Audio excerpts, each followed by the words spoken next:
Resulta que la Universidad de Southampton, en Inglaterra, ¿se dice Southampton, Tom? Sí, Southampton. South, en vez de no, claro, porque South es como... Southampton. Southampton. Depende Southampton. Con Southampton Es ya como, está tienes bien. que ser como medio andaluz, ¿no? Southampton. Southampton. Southampton, en Inglaterra, acaban de poner en marcha un experimento para descubrir qué ocurre al final. Cuando queremos hablar del final es al final de todo, después de los últimos créditos de la vida.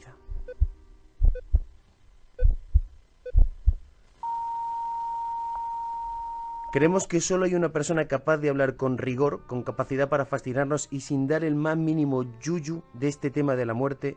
Ese hombre es Javier Sierra, sabio de guardia de asuntos propios. Javier, buenas tardes, ¿cómo estás? Hola, muy buenas tardes Tom. Muy Bienvenidos. buenas. ¿En qué consiste este experimento de la Universidad de Southampton?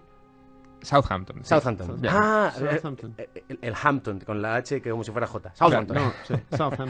Bueno, pues es una iniciativa muy interesante porque por primera vez se van a coordinar 25 centros hospitalarios del Reino Unido y de los Estados Unidos de América para, en las unidades de cuidados intensivos, en los servicios de urgencias, aquellos casos que ellos recojan a partir de ahora con pacientes que entren con parada cardiorrespiratoria, con ataques cardíacos y que terminen en muerte clínica, van a ser sometidos a un estudio curiosísimo. El estudio consiste en que aquellos pacientes que revivan, pues se les va a someter a una batería de preguntas, de tests.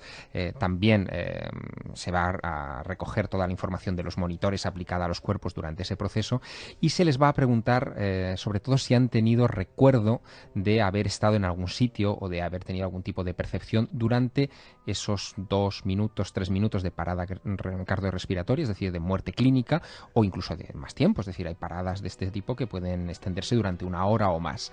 Y cuentan con que aproximadamente, es la estimación previa de este estudio, cuentan con que aproximadamente van a recoger unos 1.500 casos en los próximos 18 meses, es decir, que aproximadamente un 18, 19, 20% de las personas con este tipo de situación límite dramática que reviven van a tener recuerdos de lo que han visto en el umbral del más allá. Es esa cosa que habitualmente decimos de la luz al final del túnel, de las experiencias extracorpóreas, esa sensación de paz, porque nosotros generalmente lo comentamos, pero no como una base científica, ¿no? Sino como, oye, ¿viste a Dios? O qué es el que se ve en ese momento. Es exactamente eso. Es decir, en 1975 un médico norteamericano, un psicólogo norteamericano llamado Raymond Moody, escribió un libro del que se llevan vendidas 20 millones de ejemplares en todo el mundo, que se titulaba Vida después de la vida. En Vida después de la vida él acuñó un término, que es el término que se está utilizando en este estudio científico y que es el que utilizan todos los investigadores del planeta para acercarse a estos casos, que es el de experiencias cercanas a la muerte. Digamos que esta es la etiqueta que se le pone a este fenómeno. Y establecía un retrato robot de cómo eran estas experiencias. No hay dos exactamente iguales. Todas ellas, digamos que viven parcelas de un relato que podría empezar pues eso, con esa parada cardíaca, con la sensación que tiene el paciente de haber muerto. Incluso escucha alrededor a gente alrededor diciendo este paciente se ha muerto, ya no tenemos nada que hacer. Después de ese momento lo que siente es una paz inconmensurable, indescriptible, es decir, se encuentra en un estado anímico perfectamente normal.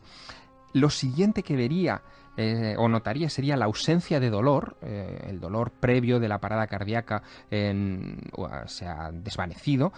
Vería una zona de oscuridad, incluso sería capaz de verse desde fuera del cuerpo. Hay muchas descripciones de personas que ven su cuerpo junto a ellos o incluso tienen la sensación de flotar por encima del cuerpo.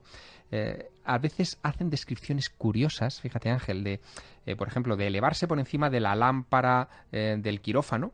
Wow. Y ver que, por ejemplo, la lámpara por encima está sucia. Algunos cuando se despiertan llegan a decirle incluso a las enfermeras, oiga, hagan el favor de limpiar la lámpara que está hecha un asco por la parte superior, ¿no? Llega el punto... ¿Y era sucia la lámpara? Sí, y era sucia la lámpara. Mira. Fíjate que uno de los protocolos de este estudio, curiosísimo, es el de instalar en esas salas de reanimación estanterías altas, digamos a una altura de 2 metros o 2 metros y pico, no para colocar allí libros ni nada, sino para colocar fotos que solamente se puedan ver desde el techo, desde arriba, para que si esos pacientes tienen esa experiencia y reconocen esa imagen, bueno, comprobar si lo que dicen es verdad. Es decir, si ponen una fotografía, por ejemplo, de las pirámides de Egipto, pues si el señor o señora que ha tenido esta experiencia y vuelve a la vida y cuenta, bueno, he visto una foto de con las pirámides de Egipto ahí arriba en una estantería, pues que se pueda comprobar, ¿no? Entonces, Javier, significa que podríamos estar hablando también de la existencia del alma, en cierto modo. Bueno, a ver, la conclusión de todo esto es la siguiente, y es que, bueno, hay, digamos, dos tendencias. La tendencia mayoritaria entre los científicos es que todo esto es el producto de las endorfinas, es decir, una sustancia química que segrega el cerebro en situaciones dramáticas o en situaciones límite para aplacar el dolor, etcétera, y que crea una especie de película para, digamos, mitigar la ansiedad de nuestro organismo. Y los otros, la otra línea de trabajo es la de que estas experiencias demuestran que existe una conciencia más allá de la biología del cuerpo. Es decir, que cuando el cuerpo está muerto, es decir, que a lo mejor lleva una hora los pulmones sin funcionar, el corazón sin bombear sangre y el cerebro sin recibir impulsos de ningún tipo, eres capaz de ver cosas y de recibir información que tus sentidos no pueden percibir. El alma de toda El la alma, vida. claro, Toda la vida, sí. claro. Pero esto plantea un debate filosófico, claro, tremendo. Es como la ciencia intenta, con estudios como este que ahora se pone en marcha, probar de alguna manera la existencia del alma. Yo creo, es mi impresión particular, de que evidentemente eso no se va a conseguir nunca, porque nos estamos quedando siempre en el límite, ¿no? Claro, porque en ese límite también se produce entonces una pregunta. ¿Cuándo sabemos que una persona está muerta? Porque has hablado de pulmones, de corazón y de cerebro, pero ¿cómo sabemos exactamente cuándo alguien ha fallecido realmente? Pues es el gran debate. De hecho, es algo que todavía hoy, aunque parezca mentira, se sigue discutiendo en congresos científicos y en reuniones de expertos en este tema, de en qué momento se puede certificar una muerte. Cuando nos encontramos casos de personas que llevan una hora clínicamente muertas y que a lo mejor han sido llevados ya al depósito y de repente reviven, pues nos encontramos con un paradigma que nos dice claramente que no hemos sabido establecer el momento del deceso de esa persona. Lo curioso de esto es que no todos los que han tenido paradas cardiorrespiratorias o experiencias de ese tipo de muerte clínica cuentan después experiencias cercanas a la muerte. Muchos no cuentan nada. De hecho, se establece que entre un 20 y un 25% son las personas que cuentan esto, es decir, 1 de cada 4, más o menos. ¿Eso qué significa? Bueno, pues a lo mejor ocurre, y es una hipótesis, a lo mejor ocurre lo mismo con las experiencias cercanas a la muerte que con los sueños. Te iba a preguntar, claro, porque hay veces que te acuerdas y a veces no. Exactamente, todo el mundo se sabe que sueña, es decir, el cerebro funciona en todos y cada uno de nosotros, de manera que sueña todas las noches, pero no somos todos los que recordamos los sueños cuando nos despertamos, ¿no? Por fortuna o por desgracia. Sucede también, Javier, que muchas personas dicen eso de he visto mi vida pasar en un segundo. Está dentro del esquema de las experiencias cercanas a la muerte. De hecho, te decía que, por ejemplo, después de verse fuera o sea, desde afuera, ver su cuerpo desde afuera, muchas de esas personas ven, por ejemplo, una zona oscura hacia la que se dirigen, se sienten atraídos hacia esa zona oscura, y en esa zona oscura algunos cuentan que ven como un pase de diapositivas con toda su vida. Es como si el tiempo no existiera allí, pero ven desfilar toda su vida. Otros, en cambio, dicen que en esa zona oscura escuchan como una voz de una persona conocida, a veces un familiar o alguien conocido. O Tony Garrido, ¿no? Será terrible, bueno, será horrible. No es Tony Blair. Fíjate, Tom, algunos han llegado a escuchar la voz y a ver a Elvis Presley. Uy, ¿Qué me dice? mira, ya está. Estoy ahí. Lo estoy viendo.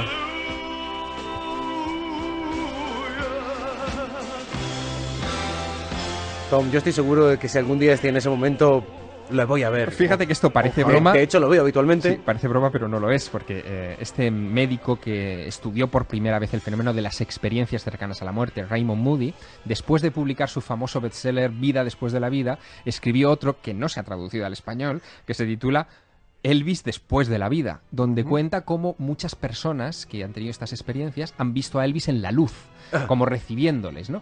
Y esto, que parece anecdótico, es importante, porque lo que está diciendo es que, en realidad, las imágenes que te encuentras en ese momento son lo que los psicólogos llaman también imágenes arquetípicas. Unos ven a Jesús, En culturas, por ejemplo, orientales, pues pueden ver personajes de su panteón, es decir, pueden ver a Shiva o a cualquier otro, y los fans de Elvis pues ven a Elvis. ¿Qué significa esto? Pues que la experiencia, el esquema de la experiencia es universal, que esto es uno de los grandes misterios. Da igual la época, la raza, la condición social, cultura, pero los pequeños detalles son culturales. Y hay un detalle que a mí particularmente me llama mucho la atención. Hace unos meses tuve la ocasión de visitar el Palacio Ducal de Venecia y ver el Museo del Palacio Ducal de Venecia, y allí se encuentra una de las pocas pinturas de El Bosco que no están en España. Ya sabéis que Felipe II fue un gran coleccionista de pinturas del Bosco y que casi todas se encuentran en España, en el Museo del Prado o en el Monasterio del Escorial. Pues hay una de ellas que se nos escapó, que está allí, en el Palacio Ducal de Venecia, que se llama La subida al Empireo. ¿Y qué pintó el Bosco en 1500 en esa tabla? Pues pintó un túnel de luz con un difunto, el alma de un difunto, flotando, acompañada de dos ángeles que le llevan hacia el fondo de ese túnel. Es exactamente la descripción de las modernas experiencias cercanas a la muerte que evidentemente el Bosco ya conoció, bien por experiencia propia o bien porque se lo contaron en el siglo XVI. Vamos a repetir el título de la obra para poder buscarlo, aunque sea vía internet. Incluso nosotros en nuestra página web, en blogs.rtve.es/asuntos propios, ahora mismo la vamos a colgar para que la puedas ver. ¿Cómo se llamaba la obra? Vida después de la vida, de Raymond Moody. Es un libro, famosísimo, que recoge más de 100 casos de experiencias. Bosco? Y la obra se titula Subida al Empireo o Ascenso al Empireo. Apuntado queda. La cultura popular se aprovecha del tabú que rodea a la muerte para tratarlo siempre desde el miedo, desde el género de terror. Vamos a escuchar, por ejemplo, este tráiler.